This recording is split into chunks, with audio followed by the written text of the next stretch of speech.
नमस्कार.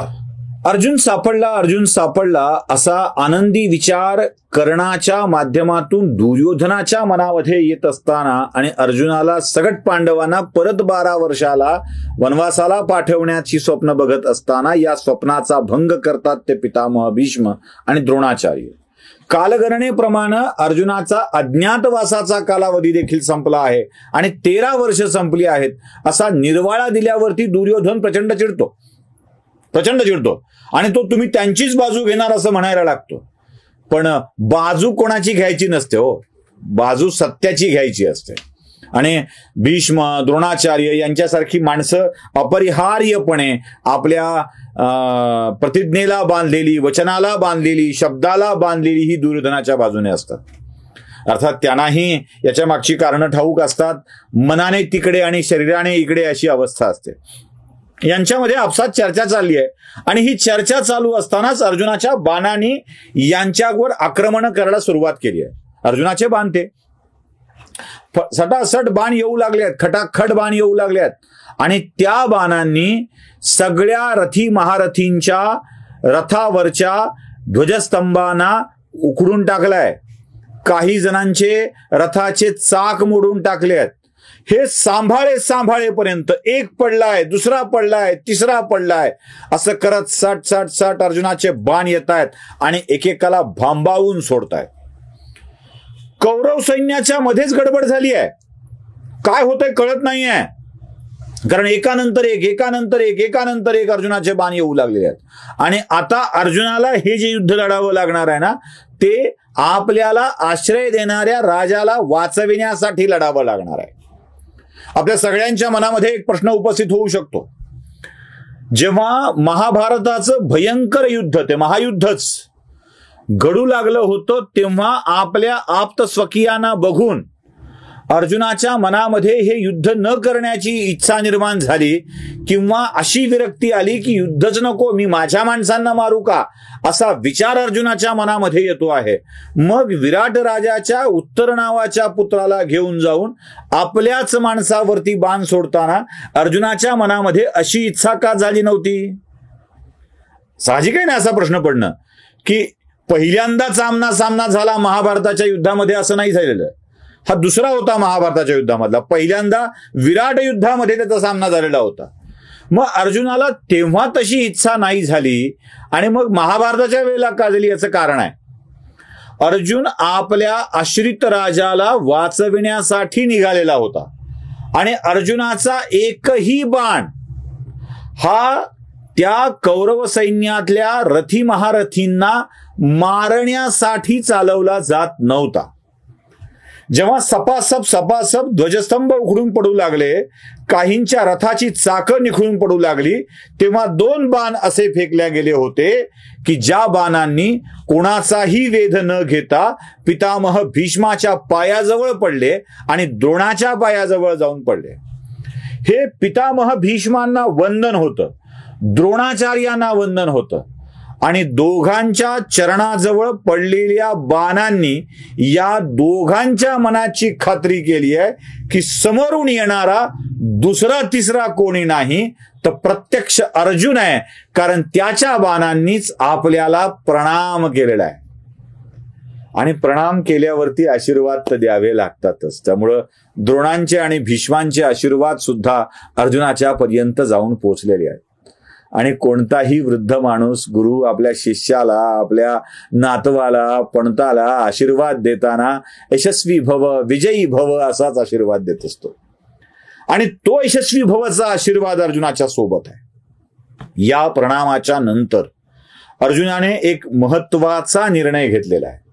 तो म्हणजे कौरव सैन्यातल्या एकाही वीराला कंठस्नान घालायचं नाही, अजिबात मारायचं नाही. मग काय करायचं? अर्जुनानं आपल्या भात्यातलं हुकमी अस्त्र बाहेर काढलेलं आहे. आणि हे हुकमी अस्त्र काय आहे तर मूर्छास्त्र बाहेर काढलंय. शत्रू सैन्यातल्या सगळ्या वीरांना मूर्छा येऊन पडतील, भोवळ येऊन पडतील, ते बेशुद्ध होतील असं अस्त्र वापरायचं अर्जुनानं ठरवलेलं आहे. हे इकडं भांबावलेत. यांना त्या एकूणच कृतीचा अर्थच कळत नाहीये. कारण जे मुळात हसत होते, मजा करत होते, बृहन्नडा समजत होते, पुन्हा त्याच बृहन्नडेला अर्जुन समजलं होतं. आता अर्जुन सापडल्याचा आनंद यांच्या मनामध्ये होता.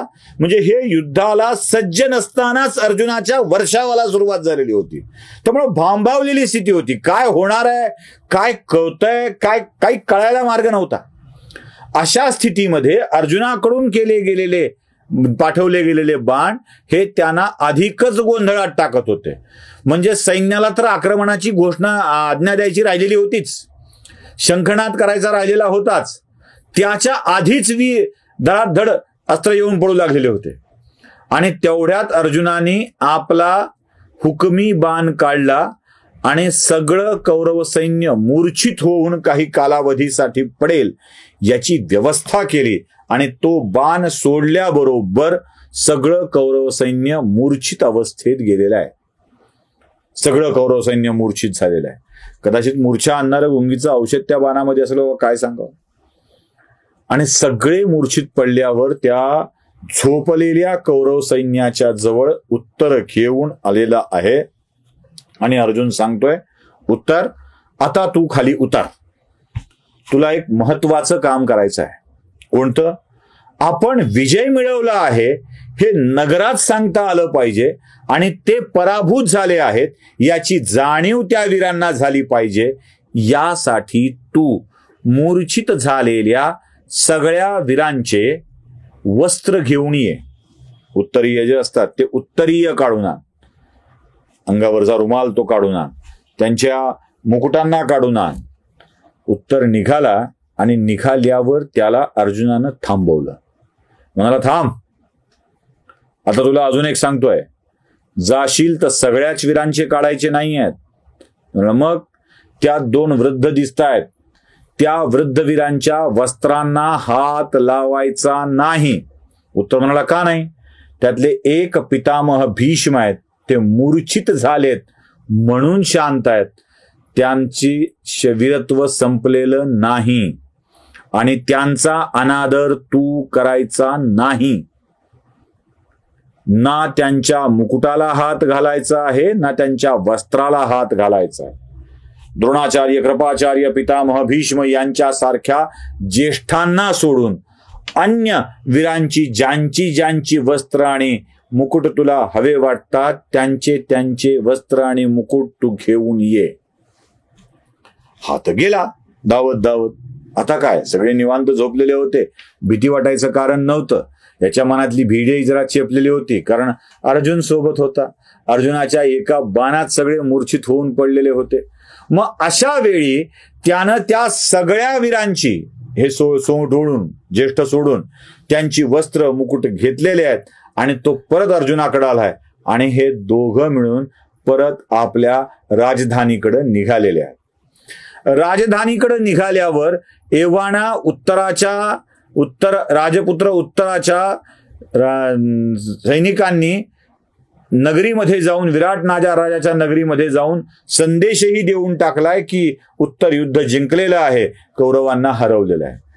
तोपर्यंत ते तिकडच्या स्वारीवरून निघालेला विराट राजा सुद्धा परत येतो आहे आणि त्याला आपल्या पुत्राच्या पराक्रमाचा विलक्षण आनंद आहे.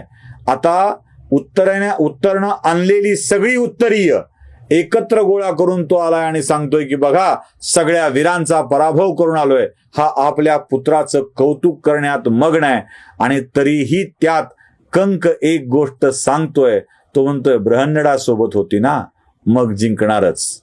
आता हे असं का बोलतोय असा प्रश्न यालाही पडला होता. पुढे अजूनच काही रंजक घडणार आहे, बघूया पुढच्या भागात.